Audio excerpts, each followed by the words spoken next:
Good morning.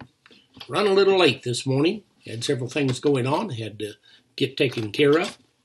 I don't know how many of you all are Trekkies. I used to be. Still am from time to time. There was even some new ones out. New one on CBS is Picard. Got to watch the whole series not long ago while we were going through this time of encampment, we might say, or quarantine. I'll have to admit that I am what is called a Trekkie. I love to watch any of the Star Trek shows and movies. And if I can't watch Star Trek, then Star Wars will do just fine.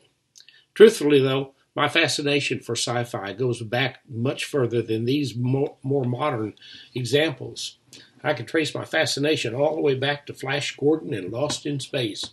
I can still see Flash Gordon in the 21st century sometimes on the streaming channel, and I watch that.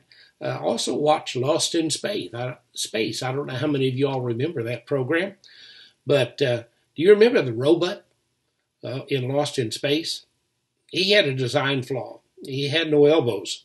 Or nearly every episode, Will Robinson would get into trouble with an alien or maybe through the shenanigans of Dr. Smith. The robot was a constant companion of Will Robinson.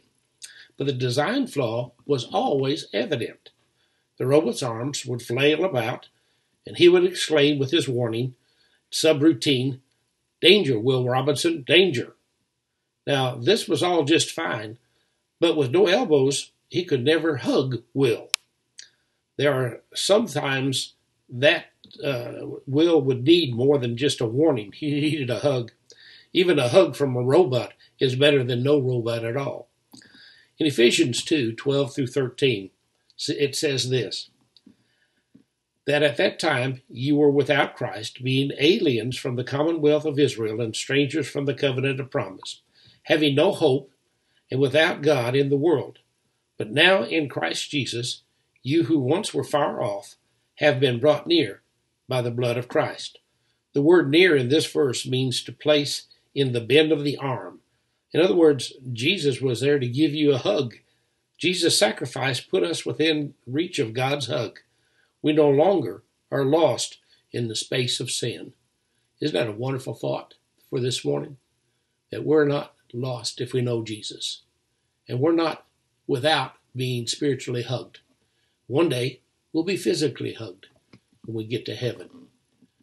It's going to be a beautiful day. Got some rain coming. But take heart.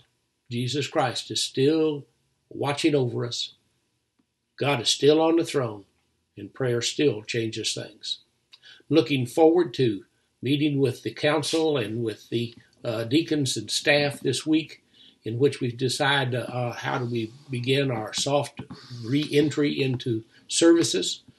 We are targeting Mother's Day for our first service, so keep that in prayer. We're making arrangements to have some mask there if you need one.